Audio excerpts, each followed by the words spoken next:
ونستغفره. نعوذ بالله من شرور أنفسنا ومن سيئات أعمالنا. من يهده الله فلا مضل له ومن يضلل فلا هادي له. أشهد أن لا إله إلا الله وحده لا شريك له، وأشهد أن محمدا عبده ورسوله.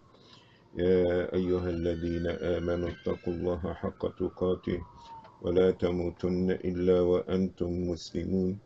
يا أيها الناس اتقوا ربكم الذي خلقكم من نفس واحدة وخلق منها زوجها وبث منهما رجالا كثيرا ونساء، واتقوا الله الذي تساءلون به والأرحام، إن الله كان عليكم رقيبا. يا أيها الذين آمنوا اتقوا الله وقولوا قولا سديدا يصلح لكم أعمالكم ويغفر لكم ذنوبكم، ومن يطع الله ورسوله فقد فاز فوزا عظيما. أما بعد. I praise Allah subhanahu wa ta'ala, and He's the only one worthy of praise. I seek His help, His guidance, and His forgiveness for me and you and all the Muslims. I believe in Him and I trust Him. I seek refuge on Almighty Allah from the evil of our passions. Indeed, whomsoever Allah subhanahu wa ta'ala guides him to Al-Islam, no one can mislead him after Allah. And whomsoever Allah subhanahu wa ta'ala put him astray, no one can guide him after Allah. I testify openly that there is no deity worthy of worship other than Allah Rabbil Alameen. And I testify that Muhammad sallallahu alaihi wasallam is his messenger and the seal of all the prophets. O Muslims, you must know that the best speech is the speech of Almighty Allah, which is the Quran. The best guidance is the course of the Prophet Muhammad sallallahu alaihi wasallam, which is his Sunnah. The worst of all affairs is innovation and addition to the religion of Islam. Indeed, every addition to the religion of Islam will lead to hellfire. I adjure you as well as myself to fear Allah subhanahu wa ta'ala to the best of your ability. Be God conscious and don't die unless you are in a total submission to Allah subhanahu wa ta'ala. And we, inshallah, in this session, remind ourselves again about Shahr Ramadan الذي أنزل فيه القرآن. We are living the month of Ramadan. We're still in the month of Ramadan, and the speciality and the cream of the cake and the top of the cake and the most important thing that was about Ramadan, that the revelation of the Quran, the recitation, the understanding, the practicing of the Quran. So if we live in this special occasion, which is Ramadan, what is the most important thing about Ramadan? الذي أنزل فيه القرآن. This is the greatest gift that Allah subhanahu wa ta'ala had given to us. Yes, Allah had given us eyes. Yes, Allah had given us tongue to express ourselves. Yes, Allah had given us ears that we can hear. But the greatest gift is that Allah subhanahu wa ta'ala had given to us is what? That He gave us the Quran. Because the Quran is your magnifying glass. The Quran is your real ear. The Quran is the real life for you. Everything else is going to be only temporary. You have it, somebody else may have it, and somebody else does not have it. But the Quran, Hudan linnas, He said guidance for all mankind, doesn't matter. You are Arab or you black or you white, you male or you female. The greatest gift is that Allah give it to us more than gold and silver is the Quran. But when we live the Quran, when we speak Quran, when we conduct our business and our social life, economic life, political life according to the Quran, because this is the light. Everything else is darknesses. Okay? Allah subhanahu wa ta'ala made it to be, as He say, يا أيها الناس قد جاءتكم موعظة من ربكم وشفاء لما في الصدور. This Surah Yunus, verse 57, Allah is saying what the meaning is, O mankind. You see, he said what? All mankind. He did not say, O Arab. He said, O mankind. So Allah sends the Quran for all mankind. Those in the past, those who present, those who will come after me and you. Those who's black, those who rich, those who poor. This is the Quran for all mankind. And when mankind adopt the Quran, listen to the Quran, guided by the Quran, now is going to be what? Ya ayyuhalladhina amanu. They're going to be the believers. And Allah subhanahu wa ta'ala made the success is only for the believers by saying in the Quran, قد أفلح المؤمنون. Success is for the believers, not for the Arab, not for the white, not the male, not the female. Success. قد أفلح المؤمنون. Surely, success is for the believers. He did not say for the rich. Okay? He did not say this for the kings, those who are presidents, those who are in the black or white house. قد أفلح المؤمنون. So if Allah talks about falah and najah, success, and a winner is not for anything or any means other than Quran. He say, O mankind. So the Quran is invitation to all mankind. قد جاءتكم موعظة من ربكم. Indeed, admonishment, a guidance had came to you from Rabbukum, your Lord, the one who created you, nourished you, raised you up. Okay, so he put you here and he gave you the direction. Gave you the direction. This is the map. This is the compass. Without it, you're going to go astray. You're going to waste your time, your money, your health, your wealth, and you are not in the right direction. Maw'idah, admonishment, I remind them, and whatever. It came from what? Rabbikum, the one who is your Rabb, your Lord, the Creator.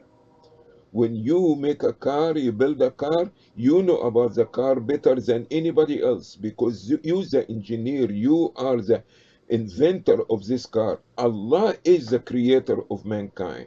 So there is nothing good for mankind can be better than the creator, what he gives them as a direction. Mir Rabbikum.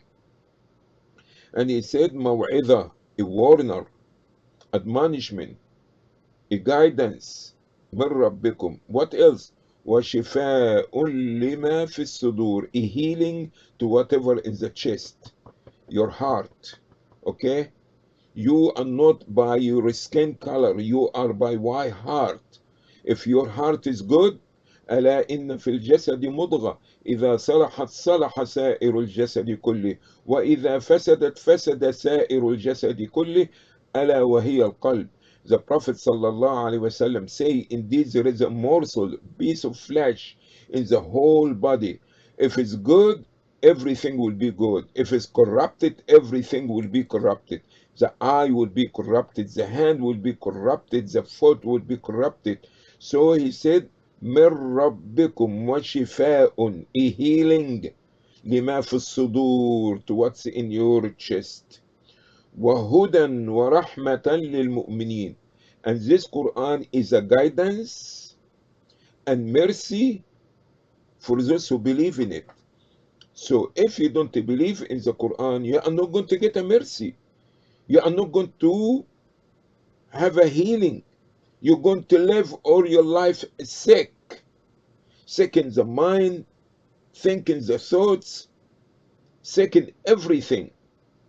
Because you are not taking your medicine, your cure. You don't have the compass. You don't know. You don't have a direction. What you are here in this life for. If you are not going to follow the compass, you're going to get lost in the middle of this desert of shahwa and shahwa and women and money and gold and war and position. Why? Because you don't have a guide. So the need for Quran is more than need of mankind for water and oxygen. Try to understand this. Do you think you can stay without oxygen for 5 minutes? You could not. Hold it. Hold it. Show me for 5 minutes.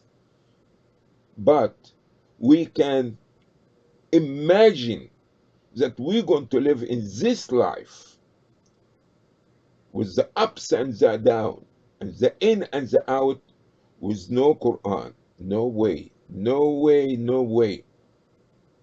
You could not live without oxygen. You need to be breathing every minute and every second the same way. You lose in your compass. You lose in your direction. You are not breathing. You need to inhale and exhale Quran in everything, in what you talk, what you see, what you hear, what you discuss, what you agree about it. It have to be by the Quran, because the Quran is the only cure and only medicine and only mercy for all mankind. Allah subhanahu wa ta'ala is saying, and listen carefully, he's saying in Surah Al-Hijr, verse number 9, إِنَّا نَحْنُ نَزَّلْنَا الذِّكْرَ وَإِنَّا لَهُ لَحَافِظُونَ. Indeed, we had sent down the dhikr, the reminder.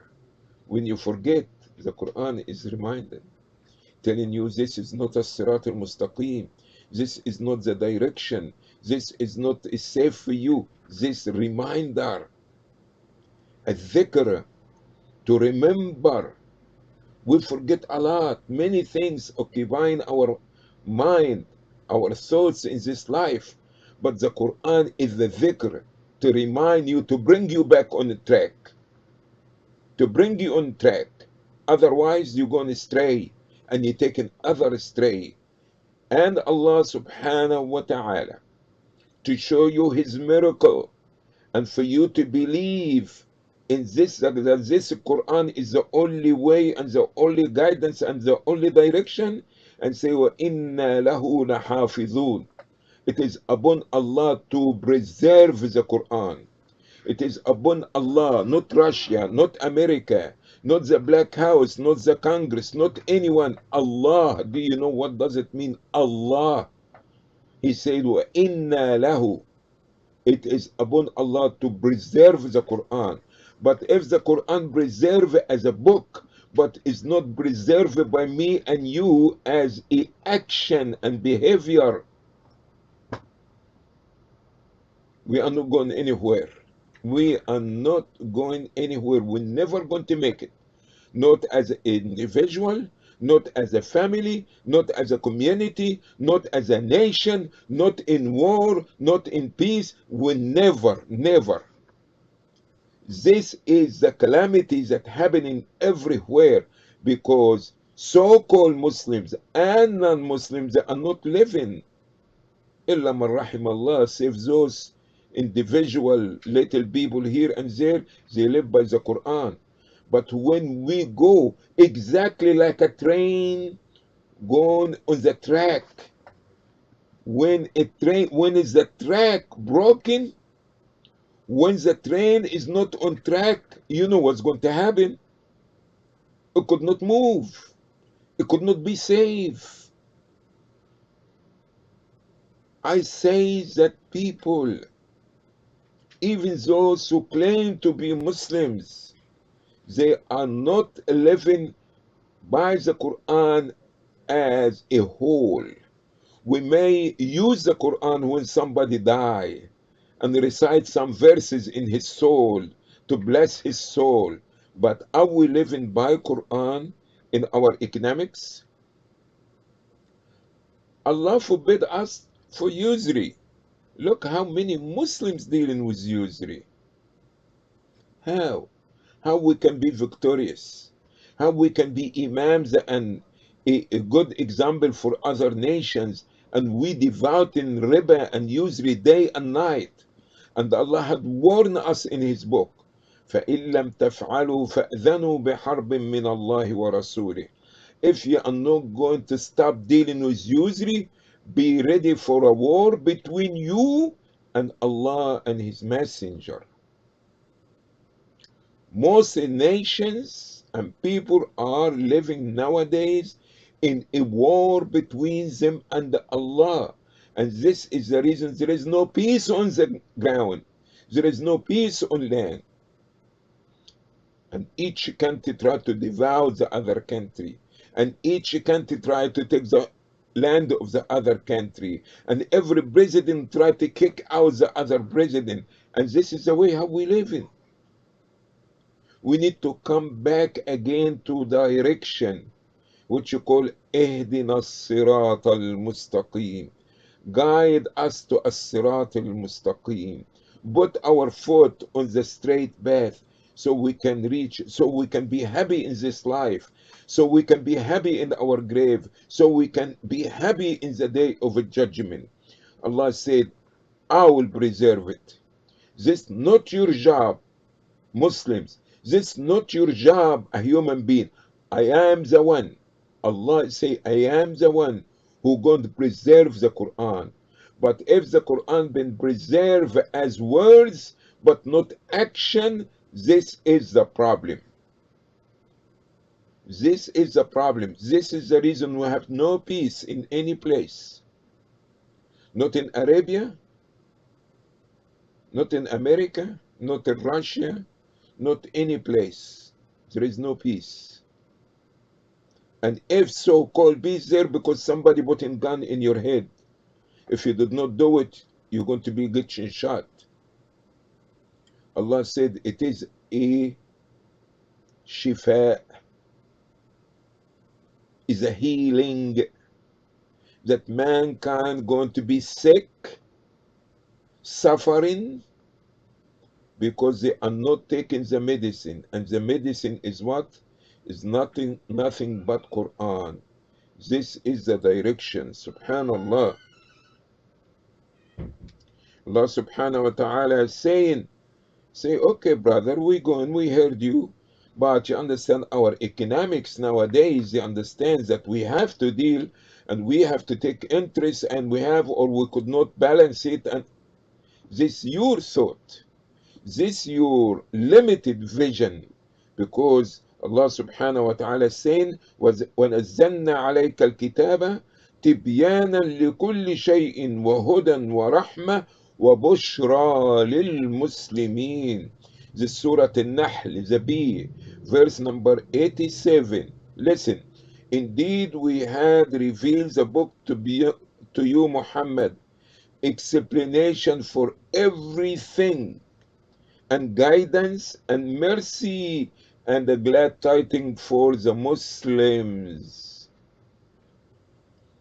So you tell me what countries that live in alaikum salam, nowadays or today by Quran.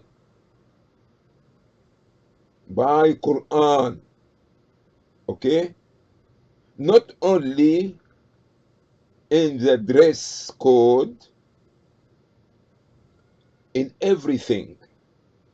Allah saying that this Quran tibyana li kulli shay is explanation and clarification for everything that you need in your life.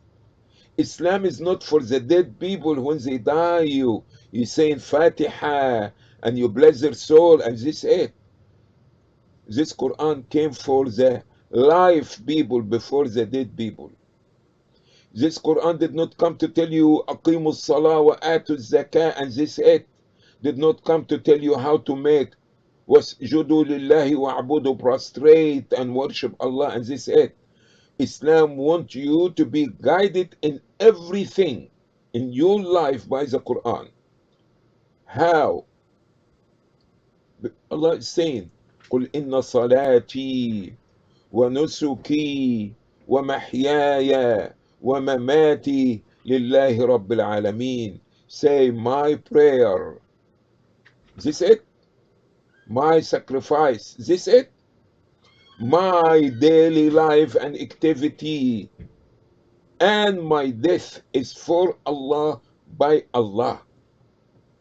So when we make the Quran sections and we take the section of Salah and how to read some Quran on the dead people, and the rest of our life is not Islam, is not Quran, say bye bye. Say bye bye to this Islam. This not the Islam. Okay? Allah say Tibyanan li kulli shay. This Quran is supposed to be explanation for everything that you need in your life, how to conduct it. So those people who divided their deen or their Quran to be only things that you do it in time of marriage and death and inheritance, but they don't have it as economics or in politics. No, no, no, no, no, no. There is nothing called Islam and politics. Politics, we majority vote. What you talking about a majority vote? Where is the majority vote in Quran? Where is it? And Allah said, وَمَا أَكْثَرُ النَّاسِ وَلَوْ حَرَصْتَ بِمُؤْمِنِينَ. Most of the people, even you try your best, is not going to be a believers. So how you can go by majority vote?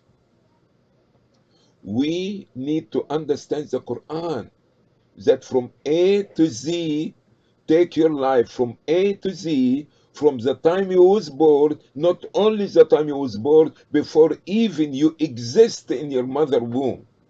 Islam talk about how you're supposed to live, how, and when, and where, and why.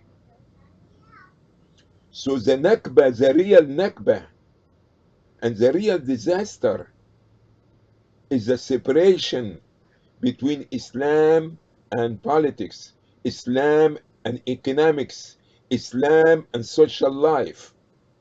We're making it to be a portion, and we take what we want or what we like and leave the rest. It's not going to work.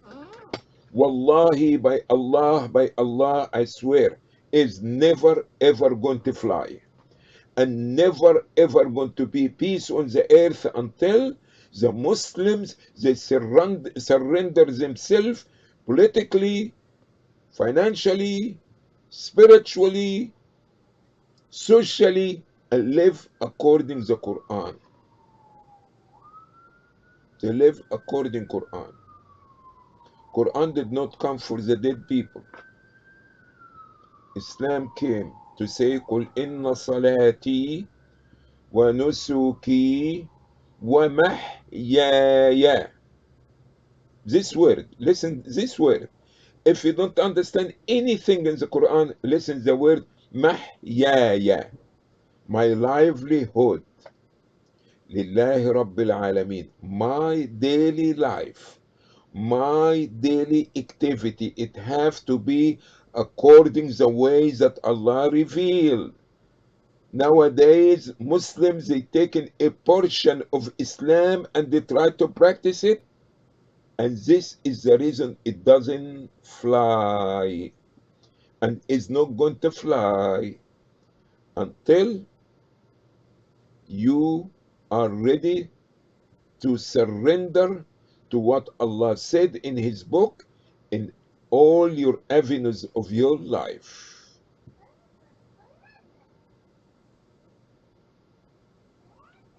Allah subhanahu wa ta'ala saying in Surah Al-Isra, verse number 9, إن هذا القرآن يهدي للتي هي أقوم. Indeed, this Quran guide to the best. Quran is not giving you what is good. Quran is giving you and guide you to the best over than the good. Okay? So your thoughts and your conference and your majority vote and your constitution and all the things could not prevail could not even match, could not be even to Quran. So you take Quran sometimes and you take understand man-made laws sometimes, it's not going to fly. I'm telling you, it's not going to fly. You're going to be living in wars in your house, in your economics, in your politics, in your nations, president, army, everything going to be going astray. Okay? If we treat the Quran like we treat the prescription written by a doctor. Doctor is a human being like you. The only difference that you want to study medicine. But you trust what the doctor gave you, and you rush your son to go to the pharmacy and you give it to you, buy it to you, and right away your wife watching, giving you, because you trust in the word of the doctor. But the Quran is not the word of a doctor. The Quran is the word of your Creator, who created you and created the life and everything else. So you're running away from Allah and from the medicine of Allah and the direction of Allah. Don't be expecting as individual or as a family or as a nation you're going to be successful. We're going to be killing each other. We're going to be killing each other by all different means, physically, mentally, spiritually, by different means. We're going to step on each other, and we're going, all of us, be suffer because listen to what Allah is saying. وَمَنْ أَعْرَضَ عَنْ ذِكْرِي فَإِنَّ لَهُ مَعِيشَةً ضَنْكًا وَنَحْشُرُهُ يَوْمَ الْقِيَامَةِ أَعْمَى قال رب لم حشرتني أعمى وقد كنت بصيرا قال كذلك أتتك آياتنا فنسيتها وكذلك اليوم تنسى. This is it. Allah is saying in Quran and telling you, whosoever turn away from my book, from my reminder, my dhikr, وَمَنْ أَعْرَضَ عَنْ ذِكْرِي, turn away from the Quran, you will have a miserable life. It's a challenge. Allah say you're going to have a miserable life. فَإِنَّ لَهُ مَعِيشَةً ضَنْكًا. Tight. So tight. In economics, in politics, in social, in everything. And this is the punishment in the dunya. But look in the day of judgment what's going to happen. And we shall resurrect him blind. Because you close your eyes in the dunya from the Quran. You don't want to see what the Quran saying. You want to hear this and that and this idea and this. Okay? He said, we shall resurrect him blind in the day of judgment. You will say to Allah in the day of judgment, oh my Lord, why you resurrecting me blind? And I used to be a seer. I used to see with my eyes in the dunya. How come I'm blind today? He said, because you close your eyes from my remembrance in the dunya, so now I close your eyes today. The return of me and you, the return of the husband and the wife, the return of the family, the return of the society, the return of the community. Everybody need to make a U-turn and come to the book of Allah so things can change and get better. Read the Quran, understand the Quran, implement the Quran regardless what kind of a degree you got. There is nothing else going to get you out of this mess that we live in other than to follow the book of Allah subhanahu wa ta'ala. And I pray that Allah makes this reminder beneficial for me and you and all the Muslims that Allah subhanahu wa ta'ala brings this ummah back on the track so they can be successful in this life before the hereafter. وآخر دعوانا أن الحمد لله رب العالمين. Continue tomorrow if Allah will, inshallah. سبحانك اللهم وبحمدك نشهد أن لا إله إلا أنت نستغفرك ونتوب إليك. Allah knows best.